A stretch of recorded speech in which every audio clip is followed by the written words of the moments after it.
cammino un salonente dello pensare selvaggio dell'uomo. Guardo lo cielo impiciato di dolore umano, sciumare di lacrime che trascinano la gente e cerco a via. Marcia delle miracoli. Nelle fonnale del cuore, in spiragli di sole della mia fede, per fare sentire vociate d'aiuto della mia disata preghiera.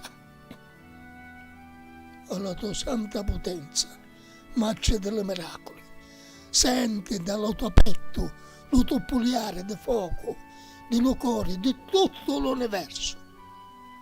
Vola lo Calvario, la tua ombra preziosa che sprellia, sfrazzuma lo fauso Cristo, coronato c'è della violenza. Scansa la ruina, la croce di tuo figlio, che ciantolia sopra lo mondo allo vento delle disordini. Ferma lo diluvio dello terrore, che casca sopra la gente.